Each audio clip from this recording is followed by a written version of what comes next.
জানতে হবে। প্রথমত আমাদেরকে টেন্স এবং প্রতিটি টেন্সের স্ট্রাকচার খুব ভালোভাবে জানতে হবে। রাইট ফর্ম অফ ভার্ব করতে হলে প্রথমত আমাদেরকে যেটা জানতে হবে সেটা হচ্ছে টেন্স আর টেন্সের স্ট্রাকচার। ওকে, তোমরা যদি টেন্স সম্পর্কে বিস্তারিত জানতে চাও তাহলে আমাদের চ্যানেলে থাকা টেন্স সম্পর্কিত ভিডিওটি চাইলে উপরের আই বাটন থেকে দেখে নিতে পারো। দেন ভার্বের রূপ সমূহ ভালোভাবে জানতে হবে। ভার্বের রূপগুলোর মধ্যে দেখো রয়েছে base form, জিরান্ড, infinitive form, modal verb এগুলো। এখন বেস ফর্ম কি? বেস ফর্ম হচ্ছে ভার্বের প্রেজেন্ট ফর্মকে বোঝায়। জিরান্ড ফর্ম হচ্ছে ভার্বের প্রেজেন্ট ফর্মের সাথে যদি আইএনজি যুক্ত হয় তাহলে আমরা সেটাকে ভার্বের জিরান্ড ফর্ম বলবো। ওকে, যেমন দেখো গোর সাথে যদি আইএনজি যুক্ত হয়, গো প্লাস আইএনজি, তাহলে কি হবে? গোয়িং। যেমন গোয়িং হচ্ছে ভার্বের জিরান্ড ফর্ম। ইটিং, ইটের সাথে আইএনজি যুক্ত হচ্ছে, ইট হচ্ছে ভার্বের প্রেজেন্ট ফর্ম এবং এর সাথে আইএনজি যুক্ত হয় সেটা হচ্ছে জিরান্ড ফর্ম তৈরি করছে। ওকে, তারপরে দেখো ইনফিনিটিভ। ইনফিনিটিভ কি? টু প্লাস ভার্বের প্রেজেন্ট ফর্ম, যেমন to eat, to go. Okay, তারপরে দেখো মডাল ভার্ব। মডাল ভার্ব গুলো কোনগুলো? Can, could, shall, should, will, would, may, might etcetera. Okay, এছাড়াও ভার্বের তিনটা রূপ রয়েছে, present form, past form, past participle form. ভার্বের এই তিনটা রূপ অবশ্যই খুব ভালোভাবে আয়ত্ত করতে হবে, অর্থাৎ তোমাদেরকে সরাসরি বই থেকে মুখস্থ করতে হবে, যেটা তোমরা সকল গ্রামার বইয়ে পেয়ে যাবে। অ্যাট লাস্ট আমাদেরকে যেটা জানতে হবে সেটা হচ্ছে নাম্বার ও পার্সন সম্পর্কে। নাম্বার ও পার্সন সম্পর্কে আমাদেরকে খুব ভালোভাবে জানতে হবে। আমরা সবাই জানি যে নাম্বার দুই প্রকার, singular number, plural number. Person তিন প্রকার, first person, second person, third person. এখন নাম্বার ও পার্সন সম্পর্কে তোমরা যদি আরো বিস্তারিত জানতে চাও তাহলে আমাদের চ্যানেলে নাম্বার ও পার্সনের উপর ভিডিওটি দেখে আসতে পারো, যেটা লিঙ্কও আমি আই বাটনে দিয়ে দিব। সো আমাদেরকে রাইট ফর্ম অফ ভার্বস করতে হলে প্রথমত যে বিষয়গুলো জানতে হবে সে বিষয়গুলো কি? টেন্স আর টেন্সের স্ট্রাকচার, ভার্বের রূপ এন্ড নাম্বার অফ পার্সন। ওকে, তো চলো আমরা রাইট ফর্ম অফ ভার্বস এর রুলস এ চলে যাই। Rules of right form of verbs. ফার্স্টে দেখো ইউনিভার্সাল ট্রুথ, হ্যাবিচুয়াল ফ্যাক্ট বোঝালে প্রেজেন্ট ইনফিনিট টেন্স হবে। অর্থাৎ ইউনিভার্সাল ট্রুথ বা চিরন্তন সত্য বাক্য, হ্যাবিচুয়াল ফ্যাক্ট বা অভ্যাসগত কর্ম বোঝালে প্রেজেন্ট ইনফিনিট টেন্স হবে। কিন্তু প্রেজেন্ট ইনফিনিট টেন্সে সাবজেক্ট যদি থার্ড পার্সন সিঙ্গুলার নাম্বার হয় তবে ভার্বের সাথে এস বাই এস যুক্ত হবে। এখন ইউনিভার্সাল ট্রুথ বা হ্যাবিচুয়াল ফ্যাক্ট বোঝালে তো প্রেজেন্ট ইনফিনিট টেন্স হবে, সেটা আমরা বুঝেই গেলাম। কিন্তু এরপরেও যদি প্রেজেন্ট ইনফিনিট টেন্স হলো কিন্তু সাবজেক্ট যদি থার্ড পার্সন সিঙ্গুলার নাম্বার হয় তবে ওই ভার্বের সাথে কি করবো আমরা? এস বাই এস যুক্ত করব। উদাহরণস্বরূপ দেখো the sun rise in the east, অর্থাৎ সূর্য পূর্ব দিকে ওঠে। এটা হচ্ছে চিরন্তন সত্য বাক্য। তো এই বাক্যে ভার্ব রয়েছে কি? রাইজ। এখন আমরা এই ভার্বটাকে সঠিক ফর্ম বসাবো, অর্থাৎ আমাদের আনসারটা সঠিক করতে হবে। সো এখানে দেখো দ্য সান, এই সাবজেক্ট হচ্ছে থার্ড পার্সন সিঙ্গুলার নাম্বার। তাহলে আমরা এই রুলস এর নিয়ম অনুযায়ী ভার্বের সাথে কি যোগ করব? এস বাই এস যুক্ত করব। তাহলে the sun rises in the east. Okay, next rules দেখো, যে সকল ওয়ার্ডের ক্ষেত্রে টেন্স নির্দিষ্ট করা থাকে, অর্থাৎ কিছু ওয়ার্ড আছে যেগুলো আমাদেরকে অবশ্যই মুখস্থ করতে হবে। কোন সেন্টেন্সে যদি সেই ওয়ার্ড গুলো থেকে থাকে তাহলে সেই ওয়ার্ডটি দেখে সেই সেন্টেন্সটির টেন্স পরিবর্তন করতে হবে আমাদেরকে। যেমন দেখো every plus time, daily, regularly, always, usually, generally, normally, frequently, occasionally, sometimes, often. এই ওয়ার্ডগুলো যদি কোন সেন্টেন্সে থেকে থাকে তাহলে সেই ক্ষেত্রে প্রেজেন্ট ইনফিনিট টেন্স হবে। যেমন দেখো হি গো টু স্কুল এভরিডে। এখানে দেখো এই সেন্টেন্সে এভরিডে, আমি কি বলেছিলাম? এভরি প্লাস টাইম, তাই না? সেটা everyday, every night, every morning, যে কোনো সময় বোঝাবে। তাহলে এই সেন্টেন্সে দেখো এভরিডে রয়েছে, তাহলে রুলস অনুযায়ী কোন টেন্স হবে? প্রেজেন্ট ইনফিনিট টেন্স হবে। ওকে, আনসারটা তাহলে কি হবে? হি গোজ টু স্কুল এভরিডে। এখন প্রশ্ন আসতেই পারে যে এখানে গোজ হলো কেন, তাই না? কারণ এখানে দেখো আমরা যেহেতু আগেই শিখে আসলাম যে প্রেজেন্ট ইনফিনিট টেন্স হলে সাবজেক্ট যদি থার্ড পারসন সিঙ্গুলার নাম্বার হয় সেক্ষেত্রে ভার্বের সাথে এস বাই এস যুক্ত হয়। এখানে দেখো subject he, third person singular number, এই জন্য আমরা ভার্বের সাথে ইএস যোগ করেছি, অর্থাৎ he goes to school everyday. Next দেখো now, at this moment, day by day, gradually. কোন সেন্টেন্সে যদি এই ওয়ার্ড গুলো থাকে সেই ক্ষেত্রে প্রেজেন্ট কন্টিনিউয়াস টেন্স হবে। সেক্ষেত্রে কি হবে? Present continuous tense. যেমন দেখো হি সিং এ সং নাও। দেখো এই সেন্টেন্সে দেখো নাও ওয়ার্ডটি রয়েছে, তাহলে আমরা বললাম যে এই ওয়ার্ড গুলো থাকলে present continuous tense. Present continuous টেন্সের স্ট্রাকচারটা কি? Subject plus am is are plus verb plus I N G plus object. Okay, so তোমরা যদি টেন্সের স্ট্রাকচার ভালোভাবে জানতে চাও, আমি তোমাদেরকে আগেই বলেছি যে আমার চ্যানেলে ভিডিও আছে টেন্সের উপরে, সেই ভিডিওটি তোমরা দেখে নিতে পারো। তো দেখো আনসারটি হবে he is singing a song now. Then দেখো just, just now, already, yet, ever, recently, lately, of late. এই ওয়ার্ডগুলো যদি কোনো সেন্টেন্সে থেকে থাকে সেই ক্ষেত্রে প্রেজেন্ট পারফেক্ট টেন্স হবে। আই সি হিম রিসেন্টলি, এই সেন্টেন্সে দেখো রিসেন্টলি এই ওয়ার্ডটি ব্যবহৃত হয়েছে। তাহলে এই ক্ষেত্রে আমরা এই ওয়ার্ডটি দেখে সহজেই বুঝতে পারবো যে এখানে সেন্টেন্সে যে ভার্বটি রয়েছে সেই ভার্বটিকে আমরা প্রেজেন্ট পারফেক্ট টেন্সে পরিণত করব। অর্থাৎ I have seen him recently. দেখো আমি কিন্তু তোমাদের বোঝানোর জন্য খুব সহজ ভাবে একটা ছক তৈরি করেছি, যার ফলে কোন কোন ওয়ার্ডের ক্ষেত্রে কোন কোন টেন্স গুলো আমরা আসলে ইউজ করছি একটা ছকের মাধ্যমে, যাতে তোমাদের মনে থাকে খুব সহজে মনে থাকে, সেজন্য একটি ছক হিসেবে প্রেজেন্ট করছি। ওকে, তারপরে দেখো last plus time, yesterday, once upon a time, ago, long ago, long long ago, it is time, it is high time, wish, fancy. এই ওয়ার্ডগুলো যদি থেকে থাকে কোন সেন্টেন্সে তাহলে সেই ক্ষেত্রে সেই ভার্বটাকে আমরা পাস্ট ইনডিফিনিট টেন্সে পরিণত করব। ওকে, দেখো example, he live home last night. তাহলে এই সেন্টেন্সে লাস্ট নাইট এই ওয়ার্ডটি রয়েছে, তাহলে আমরা এই ওয়ার্ডটি দেখে সহজেই বুঝতে পারবো যে আমাদের সেন্টেন্সটিকে কি করতে হবে? পাস্ট ইনডিফিনিট টেন্সে পরিণত করতে হবে। তাহলে আমাদের আনসারটি কি দাঁড়াবে? He left home last night. তারপরে দেখো next plus time and tomorrow. Next plus time অর্থাৎ এখানে যে কোনো সময় বোঝাতে পারে। ওকে, যেমন next day, next morning. Okay, তারপর টুমোরো থাকলে অর্থাৎ নেক্সট প্লাস টাইম বা টুমোরো থাকলে ফিউচার ইনডিফিনাইট টেন্স হবে, ফিউচার ইনডিফিনাইট টেন্স হবে। Okay, we go to market tomorrow. এখানে দেখো এই সেন্টেন্সে টুমোরো ইউজ হয়েছে, তাহলে আমরা নিঃসন্দেহে এই সেন্টেন্সটা, এই ভার্বটাকে যদি আমরা সঠিক করতে চাই তাহলে ফিউচার ইনডিফিনাইট টেন্স বসিয়ে দিব। তাহলে আমাদের আনসারটা কিরকম হবে? We shall go to market tomorrow. তারপরে দেখো সিন্স বা ফরের পর সময় উল্লেখ থাকলে, যেমন 2 ঘন্টা, 3 ঘন্টা, বা হচ্ছে 2 বছর, 4 বছর, এরকম যদি সময় উল্লেখ থাকে সেই ক্ষেত্রে আমরা present perfect continuous tense use করব। সেক্ষেত্রে আমরা কোন টেন্স ইউজ করব? Present perfect continuous tense. Okay, it rain for 2 hours, অর্থাৎ 2 ঘন্টা যাবত বৃষ্টি হচ্ছে। তাহলে এই ক্ষেত্রে আমরা কি বললাম যে সিন্স বা ফরের পর যদি সময় উল্লেখ থাকে, দেখো ফরের পরে কি সময় উল্লেখ রয়েছে? 2 আওয়ার্স। তাহলে আমরা চোখ বুঝে প্রেজেন্ট পারফেক্ট কন্টিনিউয়াস টেন্সটি ইউজ করব। তাহলে আনসারটি কি হবে? It has been raining for 2 hours.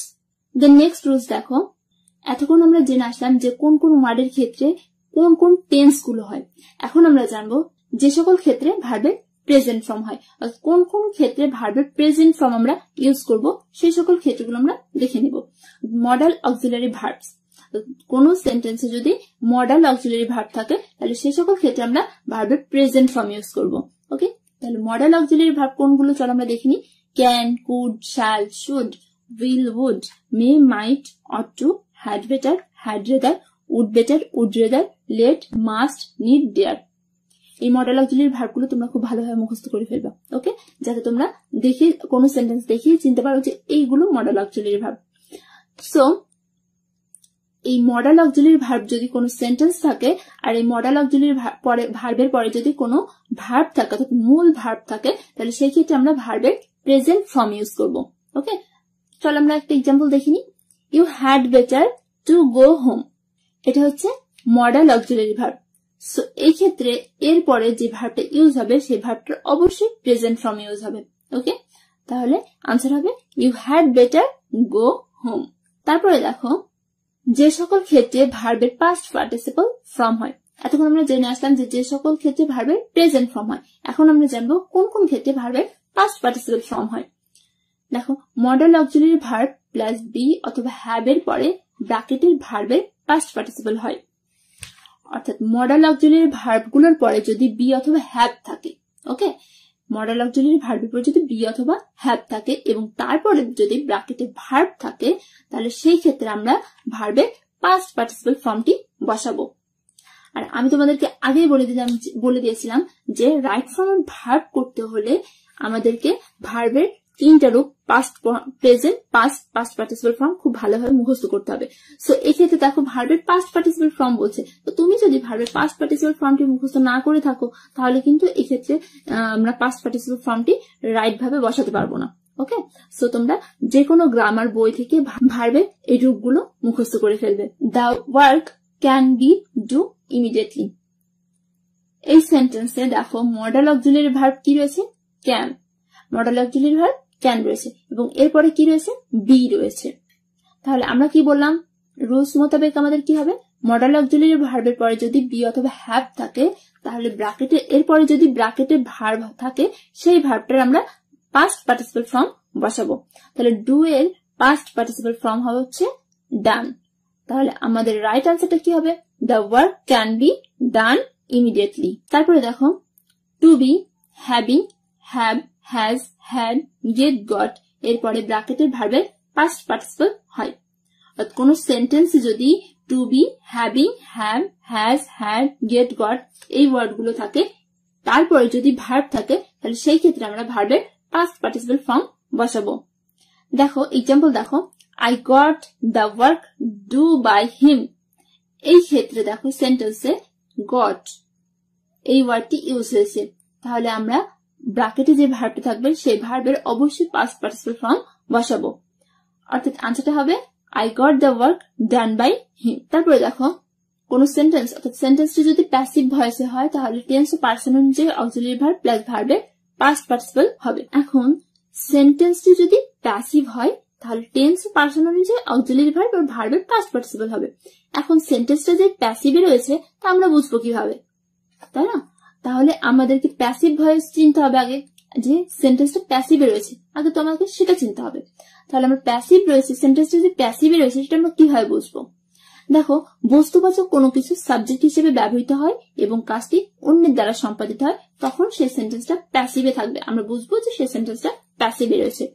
বস্তুবাচক কোনো কিছু সাবজেক্ট হিসেবে ব্যবহৃত হবে আর কাজটা করা হবে অন্যের দ্বারা, কাজটা অন্যের দ্বারা সম্পাদিত করা হবে। ওকে, দেখো একটা এক্সাম্পল দিলে তোমরা খুব ভালোভাবে খুব সহজেই বুঝে ফেলবা। The book was still. অর্থাৎ এখানে দ্য বুক হচ্ছে বস্তুবাচক, সাবজেক্ট বস্তুবাচক এবং কাজটি করেছে কে? কাজটি করেছে চোর, অর্থাৎ অন্যের দ্বারা সম্পাদিত হয়েছে। তাহলে এই ক্ষেত্রে আমরা বুঝতেই পারছি যে এই সেন্টেন্সটা প্যাসিভ ভয়েসের রয়েছে। তাহলে সেন্টেন্সটা যদি প্যাসিভ ভয়েসের হয় তাহলে টেন্স ও পার্সন অনুযায়ী আমরা কি করবো? অক্সিলারি ভার্ব প্লাস ভার্বের পাস্ট পার্টিসিপল বসাবো। এক্ষেত্রে দেখো অক্সিলারি ভার্ব অলরেডি দেওয়া আছে, এই জন্য আমরা কি করবো? তারপরে ভার্বের পাস্ট পার্টিসিপল ফর্ম বসাবো। ওকে, তাহলে হবে দ্য বুক ওয়াজ স্টোলেন। তাহলে আমরা কি জানলাম? যে সকল ক্ষেত্রে ভার্বের পাস্ট পার্টিসিপল ফর্ম হয়, অর্থাৎ কোন কোন ক্ষেত্রে ভার্বের পাস্ট পার্টিসিপল ফর্ম হয়। যেমন মডাল অক্সিলারি ভার্বের পরে যদি বি অথবা হ্যাভ থাকে, তারপরে যদি ভার্ব থাকে সেই ক্ষেত্রে আমরা কি করবো? সেই ক্ষেত্রে আমরা পাস্ট পার্টিসিপল ফর্ম বসাবো। তারপরে to be, having, have, has, had, get, got এগুলোর পর আমরা ভার্বের পাস্ট পার্টিসিপল ফর্ম বসাবো। আবার সেন্টেন্সটা যদি প্যাসিভ ভয়েসের হয় সেই ক্ষেত্রে আমরা অক্সিলারি ভার্ব প্লাস মূল ভার্বের পাস্ট পার্টিসিপল ফর্ম বসাবো। অর্থাৎ এই সকল ক্ষেত্রে আমরা ভার্বের পাস্ট পার্টিসিপল ফর্ম বসাবো।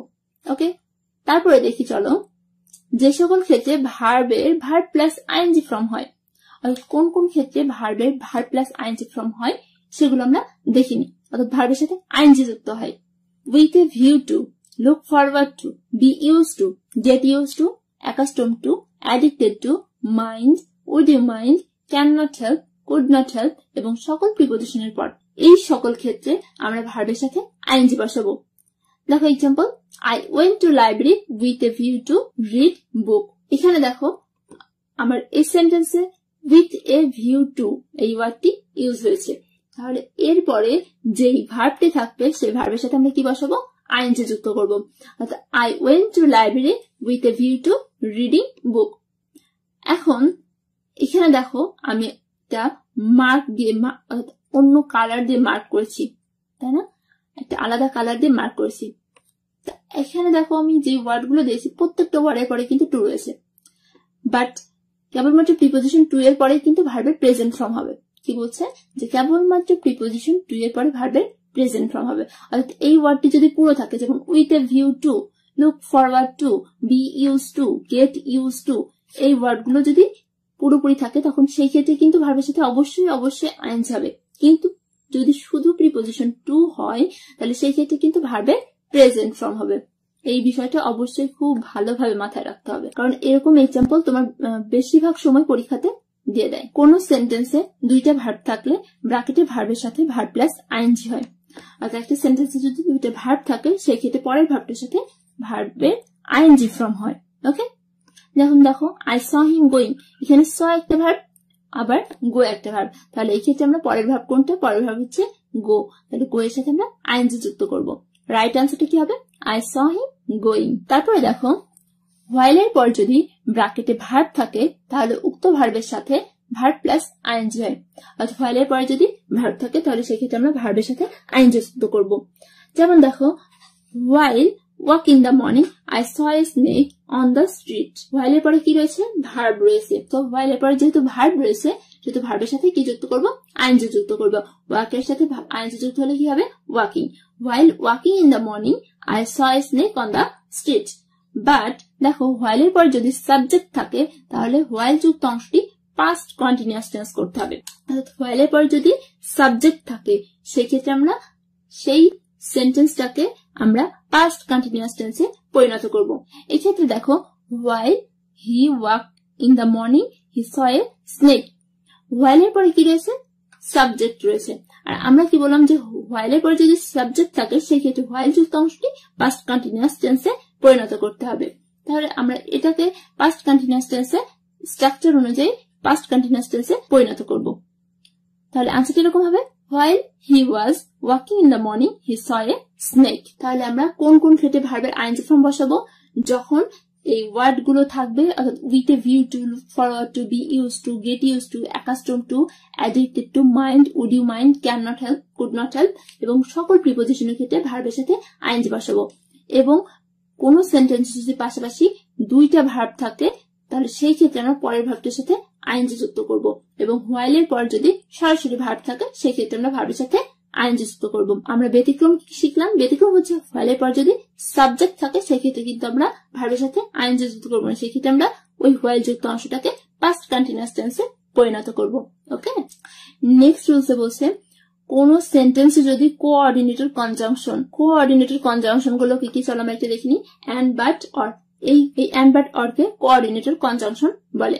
এই কোঅর্ডিনেটর কনজাংশন যদি কোন সেন্টেন্সে থেকে থাকে তবে তার দুই পাশের ক্লজের একই ভার্ব এবং একই টেন্স হবে। অর্থাৎ যদি কোন সেন্টেন্সে দুইটা ক্লজ থাকে এবং দুইটা ক্লজকে এই কোঅর্ডিনেটর কনজাংশন দ্বারা যুক্ত করা হয়, অর্থাৎ অ্যান্ড, বাট, অর দ্বারা যুক্ত করা হয়, তাহলে দুইটা ক্লজেরই টেন্স এবং ভার্ব একই হবে। তো চলো আমরা দেখিনি যে টেন্স এবং ভার্ব একই হবে বলছে, কিরকম হবে আমরা দেখিনি।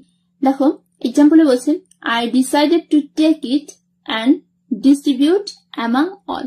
এক্ষেত্রে দেখো I decided to take it এটা একটা clause, and distribute among all এটা একটা ক্লজ। তাহলে এখানে এই দুইটা ক্লজকে যুক্ত করেছে কে, এই যে অ্যান্ড, তাই না, এই অ্যান্ড যুক্ত করেছে দুইটা ক্লজকে। তাহলে আমরা কি জানলাম, রুলসে জানলাম যে কোন সেন্টেন্সে যদি কোঅর্ডিনেটর কনজাংশন অর্থাৎ অ্যান্ড, বাট, অর থাকে তবে দুই পাশের ক্লজের ভার্ব এবং টেন্স একই হবে। সো এই ক্ষেত্রে আমাদেরকে দেখতে হবে যে অ্যান্ড এর আগের ক্লজটি ভার্ব এবং টেন্সটি কোন টেন্সে রয়েছে। I decided to take it, তাহলে এটা হচ্ছে পাস্ট ফর্মে রয়েছে। তাহলে আমার অ্যান্ড এর পরের যে ক্লজটি রয়েছে সেই ক্লজটির টেন্সও এবং ভার্বও কিন্তু একই করতে হবে। অর্থাৎ এখানে যে ডিস্ট্রিবিউট ভার্বটা রয়েছে সেটাকে আমরা কি করতে হবে, পাস্ট ফর্মে করব। অর্থাৎ ডিস্ট্রিবিউটের পাস্ট ফর্ম কি হবে, ডিস্ট্রিবিউটেড। তাহলে আনসারটা এরকম হবে I decided to take it and distributed among all. তারপরে দেখো past perfect tense plus before plus past infinite tense, past infinite tense plus after plus past perfect tense. এক্ষেত্রে আমি এগুলো তোমাদেরকে বোঝাচ্ছি যে এই জন্য যে বিফোর যুক্ত সেন্টেন্স দুইটা ক্লজে থাকে এবং আফটার যুক্ত সেন্টেন্সও কিন্তু দুইটা ক্লজে থাকে।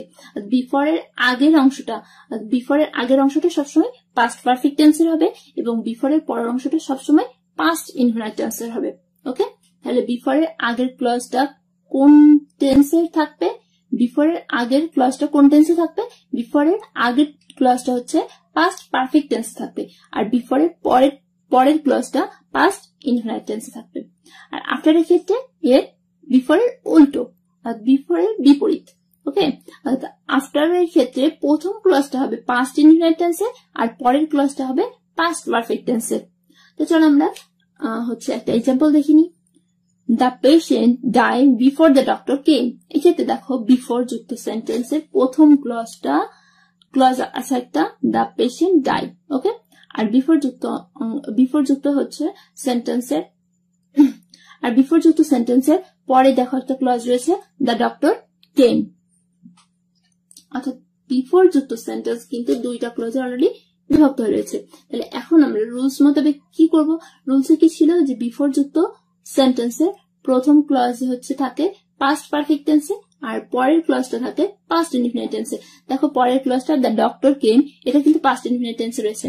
তাহলে আমাদেরকে আগের ক্লজটাকে কি করতে হবে? পাস্ট পারফেক্ট টেন্সে পরিণত করতে হবে। তাহলে আমরা এটাকে পাস্ট পারফেক্ট টেন্সে পরিণত করি। The patient had died before the doctor came. Okay, so কোন কোন ক্ষেত্রে আমরা টেন্সের পরিবর্তন করব সেই ওয়ার্ডগুলো আমি একটা ছকে বুঝাই দিছি।